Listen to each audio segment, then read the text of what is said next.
All right, live. Okay, let me see. All right, hold on real quick. I should have got this mic right before I started it. Okay. My fault. My fault. My fault. Okay, we are live from Occupy City Hall. It's a day. What day is? You know what day it is? 242 is day 242 of Occupy City Hall in Rockford, Illinois. Good morning. Good morning. Good morning. Uh, Today is Tuesday, and it's a bright, sunny, beautiful Tuesday. So we will be participating in Food Truck Tuesday down in Nicholas Conservatory today. So please, would like to be Anybody who would like to be more informed as to what we represent organizationally, anybody who would like to be more informed about the issues of police terrorism, mass incarceration, and racial injustice as they relate to the city of Rockford, Illinois, and to Winnebago County, please come out to Nicholas Conservatory, Sinesippi Park today. We will be out there at 4 o'clock, 5 o'clock. 5. We'll be out there at 5 o'clock, and we'll be out there for at least a couple of hours. Usually we stay out there until the batteries are dead on all the devices, and then that's when we wrap it up. So we also have the Winnebago Boone Integrity Task Force pamphlets out there. If it's anybody who is more interested in reading up on the people who have lost their lives, the people who some of the people who have lost their lives and then had that incident investigated by the Winnebago Boone Integrity Task Force. We have pamphlets for people to read some of these cases and read some of the stories that have been written about these things, so that way people can get some type closer of a first-hand account. So again, please come out to get those things. We want to encourage people 24/7. We're outside of City Hall in Rockford, Illinois. It's always a representative of the May 30th Alliance out here, a member of the May 30th Alliance organization out here. We're always willing to engage in dialogue and engage in conversations with people. We are not out here we're not out here because we don't want to speak to people. We are not out here because we don't want to communicate and conversate about these issues. And the same thing goes for Food Truck Tuesdays. If somebody wants to come out to Nicholas Conservatory to Food Truck Tuesdays to engage in a dialogue or have a conversation, there'll be multiple members of the May 30th Alliance organization that's there willing to have that conversation. I want to ask people to go back and share any of throughout today. If there's anything that you want to do to be able to contribute besides just sharing this video, please go back and share any of the content that you find on the May 30th Alliance Facebook page. That we want to get into the habit of the same way people wake up and get on Facebook, or wake up and get on social media, get on Twitter, wake up and go to the May 30th Alliance page, check to see what the newest content is, see what new things have taken place in the city, or what new things are going on around the struggle to end mass incarceration, police terrorism, and racial injustice in this city, and then share something from the page in hopes that somebody else that you're friends with, or somebody else who's on your timeline who has not been exposed to these issues, who maybe have not had the opportunity to view the content, can have the opportunity to do it in that day. That's one of the reasons why we have gotten to a place where we're trying to put more content out more regularly. It's one of the reasons we've gotten to the place where we're trying to have more lives of the events that we're hosting and the events that we're at more regularly. The reason that we're getting to the place of communicating about actions after we've partaken in the actions more regularly is because we want to give people every opportunity possible to understand not only the ideology and the tactics, but the reasonings for the things that we do or don't do. That was why I felt that it was just as important for us to be present and demonstrate yesterday on Memorial Day when the parade came down East State Street. I felt it was just as important for us to communicate as to why we did those things and the reasonings for doing those things, so that way we can get past the phase that has been going on in the city in which misunderstandings are being perpetrated or being pushed out from, whether that be through the institutions like the city government and the police department, or whether that just be through word of mouth and people having playing telephone with things. We are our desire is to be fully transparent about all our actions. So with that being said, the same way we spoke before the Memorial Day Parade about us going to be present at the Memorial Day Parade, the next parade that is lined up to go on in the city is the 4th of July Parade. We plan to be present at the 4th of July Parade. That one takes place a little bit later on in the afternoon. So we hope to have more numbers at the 4th of July Parade than we did the Memorial Day Parade. We're going to get a graphic created and get pushed out there soon to give people times and a place to be at, to mass up at. And when they come down, 4th of July parade, when the 4th of July Parade comes down East State Street and passes the Occupation, or when the 4th of July Parade makes its way past the vicinity of Say Their Name Square and whatever route they determine to take, we will be present, and we will remind people that in 1776, on the day that they're celebrating, that these ideals that they're celebrating, that people that look like the names that are on these light poles, that the independence wasn't granted to them. Independence wasn't being given to them. I think, and I've said this multiple times before, women who are celebrating the 4th of July should the same thing should be stands to reason for them, is that when this holiday that is being celebrated, when it was created, what it is being celebrated for was not intended to include women, was not intended to include minorities. This is a holiday that was intended for white men of high class, white men of high stature. So, even if you were a poor white person, I'm not sure that in 1776 these aristocrats in some manner or another signing this piece of paper that was far removed from you was something for you to sell. You was finna go out there and all right, but that's neither here nor there. I'm not finna go into a 4th of July. We're not here for a 4th of July rant. But I just want to make sure that it's present, that it's understood that we intend to be present at the 4th of July Parade. We intend to have signs asking for justice for Tyrus Jones, Faustin Guaitigo, Denzel Duvant, Jose Gonzalez Jr., Jovan Fresco, Mikey Guzman, Eddie Patterson, Kerry Blake. All of these people's names, all of the things that these people have endured, that will be just like people are going to be reminded on 4th of July about Thomas Jefferson, a racist slaveholder. We're going to remind them of those people and those names. The same way people are going to be reminded about George Washington or John Adams or all of these racist, bigoted men on this day whose actual lives did not live up to the ideals in which people are celebrating them for espousing. We're going to remind people of the victims of those things. We're going to remind people, one of my favorite speeches is Frederick Douglass' speech, What is 4th of July to a Slave? We're going to have that. We'll have that playing. And I say that to say that's what people should be thinking of on the 4th of July. The same way on Memorial Day, people should be thinking about when these police officers come down this street, should be thinking about the actions that this police department engage in on a daily basis. This day should not be excluded from people being reminded about that. When the 4th of July comes, people should be reminded that it was people still enslavement when these documents were being written. That half of this country was still, and the whole country was still profiting and being ran off the slave labor of black people. That at the same time that they were celebrating the independence that they were having, they were in the process of committing a genocide against the indigenous people of this land, and that should be just as reminded just as much as anything else on the 4th of July. And the same thing with Thanksgiving and all of these different holidays, that when you look into them deeper, just like with anything in this city and with anything in this country, the roots are traced back to white nationalism, traced back to white vigilantism, traced back to white terrorism, traced back to white supremacy. And if we don't ever get to a point where we address the roots of these things and we start changing these things, we will continuously live in a society where we deal with the same issues that we were dealing with 50 years ago or 100 years ago or 150 years ago or 200 years ago, because the roots of all of these issues only grow stronger through time when they are not uprooted. And so the same way we were present yesterday, we will be present on the 4th. That's the 4th of July. It's a Saturday or Sunday, you know? It's a Sunday, I think.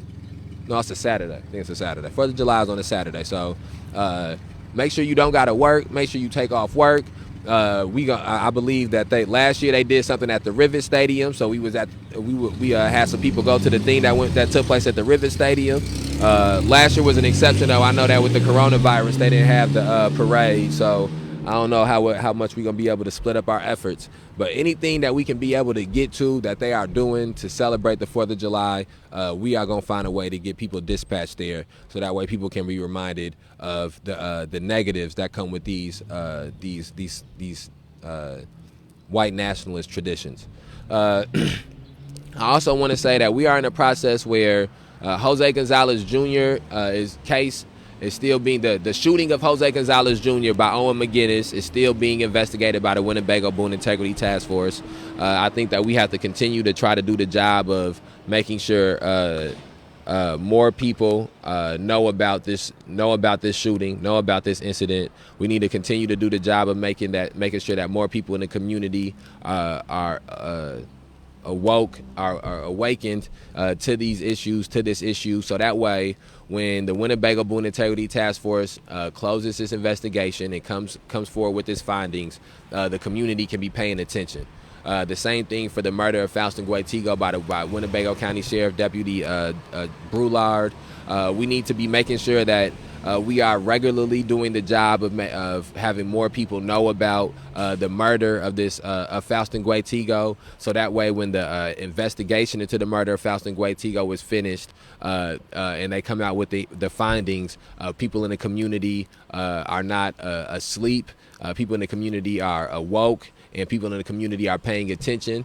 And the same thing for Raymond Jackson. We need to be actively trying to do the job of making sure more people know about this police chase that they are trying to not call a chase that led to the death of Raymond Jackson, which, again, this is the amount of car chases in this city that have led to car accidents that have then led to the loss of life for individuals who were removed from the incident is alarming in this city. And the fact that we continue to go through this cycle over and over again is also alarming. I don't want anybody that I love or anybody I care about to be on the street while some type of high-speed chase is going on. I would these police departments get millions, hundreds, millions of dollar budgets at times. They have enough money to go and find these people later. And so I think that it's important for us to realize that we sit at a place right now where 3 cases are being investigated by the Winnebago Boone Integrity Task Force. 2 of those cases led to the loss of life. And the reason that these cases are being investigated is because the actions that these officers, the actions that these institutions have taken have led to the traumatization and to the victimization of specific individuals at first, but these things have reverberating effects where now families are being destroyed, families have been tarnished, and families have been harmed because of the amount of violence that the Rockford Police Department, the Winnebago County Sheriff deputies engage in on a regular basis, and because of the normalization of that violence. And that's why we have this picture of Denzel Duvant up here in front of City Hall, is to try to denormalize this violence. Because every time somebody drives by here, they got this pretty picture that's painted here on the side of this building. They got the City Hall and the flags and City of Rockford right here. And so they're trying to give off a specific image. And that image is what allows the assault and brutalization of people of color and people in lower class, poor communities. What allows the normalization of them being assaulted and beaten isn't because you see it so often that it becomes normalized. It's because you don't see it at all. You don't see it.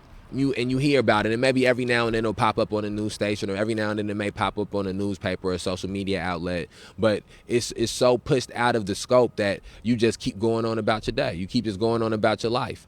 So we've put this sign up here to denormalize it, to make people have to be reminded that these things happen, to be reminded that not only do they happen, but they happen here in Rockford. And so we have to have that same awareness, and we have to have that same attention into the investigation of the shooting of Jose Gonzalez Jr., to the murder of Faustin Guaitigo, and into the car chase, the Rockford Police Department car chase, high-speed chase that led to the death of Raymond Jackson. And we have to understand that if we don't find ways to change the consciousness of the society when it comes to these issues, inevitably all of these things will manifest again. So we understand that there's no action that we are going to be able to take right now, because of how deeply rooted these issues are, that will stop a high-speed chase from manifesting again and someone from probably losing their life in it. That will stop police officers from shooting somebody while running away, or stop police officers from shooting somebody who they deem to be resisting arrest, because of how deeply rooted the issues are. However, what we can be changing every day in every moment, and with these investigations that are getting ready to come to a close at some point soon here, is we can be changing the mindset of the community about these things. We can be changing the perception and the vantage point of the community about these things, because we understand that one of the main reasons that it is normalized to the community is because the community is not aware of it. And so the job that we have to do is make as many people know about what happened to Jose Gonzalez Jr. and force them to pick how they feel about what happened to Jose Gonzalez Jr. We have to make as many people know about what happened to Faustin Guaitigo, and then force them to choose how they feel about what happened to Faustin Guaitigo. We have to make as many people in the community know about what happened to Raymond Jackson, and then force them to feel how they choose about what happened to Raymond Jackson, with the understanding that once we get to a place where the 140,000 plus members of the community of Rockford, Illinois, have chosen where they feel, what they stand, and what they believe in when it comes to the issue of police terrorism, mass incarceration, racial injustice, then we can do the work of trying to change the ideology and inform the people who are ill-informed and who and who don't understand the issues at the proper levels, and who just need to be more educated about things. But we can never get there if we don't first make people say this is how they feel about it. When somebody comes down here, I can never have a conversation that gets to anything tangible if the person does not first come here already standing in some place, already feeling something. So that way I can know what I'm gauging on. I can know, okay, maybe you don't believe in racial injustice. Maybe you think racism isn't something that's real, but you've had bad interactions with police officers before and you feel as a white person that what happens in police departments and what happens with mass incarceration is wrong. Well, then from there, we can have a conversation about police terrorism and mass incarceration, and then I can talk to you and communicate with you how all of these issues that you find in these institutions and in these systems are disproportionately affected to people of color. And not because I think it, but because I can show you numbers that say it. But because of your experience with you've been arrested before, you went to court. How many people was in the jail with you that was the same color as you, and how many of them was of a different ethnicity? What about when you sat inside you went into the pod you was in? How many people in the pod was white, and how many people was of a different ethnicity? What about when it was time for the court dates and lawyers? How many people that had lawyers was people of color, or was people that was white? How many people who had public defenders was people of color that were people that was white? What color was the state's attorney? What color was the judge? What color was the public defender? What color was the officer that arrested you? What color was the bailiff? You see, once you start, but because we have found a commonality with them telling me that they do understand the issues of police terrorism and mass incarceration, they have firsthand experience with it. Now we can, from that common place, we can have a point of dialogue and a point of conversation, because they've acknowledged at least one of these issues exist. And these issues are so intertwined that once you acknowledge that one of them exists, it's inevitable that you will get to the place that these other two exist. And once you acknowledge that one of them is wrong and one of them has to be changed, even if it's police terrorism, for some people, the only thing they truly care about, the only thing that they truly see an issue with, is that police officers are killing people that are unarmed. Well, from that state, we can go from, okay, what about the people who they shoot who survive? Do you know about the people who they shot that survived, or the people who they beat who survived? And then since you have a problem with them killing somebody, I would assume you have a problem with them attempting to kill somebody. And then from there, we can go we can start having the conversation about, well, how many of these people who got shot, who got killed, or who attempted to be killed didn't even do what they was being attempted to be killed for, what they got shot for. Or how same thing with George Floyd, it was a counterfeit bill. Why is it even necessary for that many police officers, or for police officers to use that type of force for that type of penalty? Should it even be police officers? See, and now we've got into a place where we're having a deeper conversation. But we can't get to that place if you do not first stand somewhere on at least police terrorism, mass incarceration, or racial injustice. And so it becomes, hey, what's good? How you doing?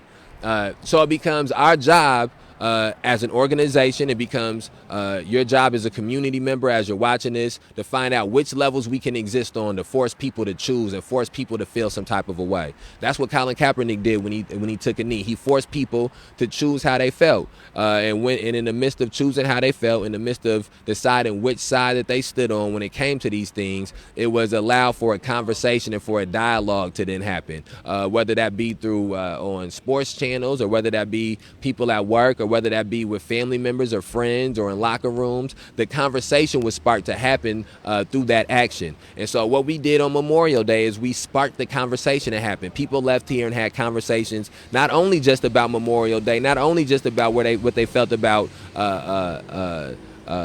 their respects to veterans and people who have died while fighting for the country of United States of America, but they also had to have conversations about what they felt about police terrorism, what they felt about mass incarceration and racial injustice, what they felt about the names of the people who we have written on the street who have been murdered, what they felt about the actions that they seen of us writing in chalk, what they felt about the actions that they seen of us having a megaphone in the things that we were speaking, what they felt about the actions that they seen of some of the people who were their fellow Memorial Day watchers who engaged in microaggressions against the people who were exercising the rights that I believe those people that they are celebrating were fighting for.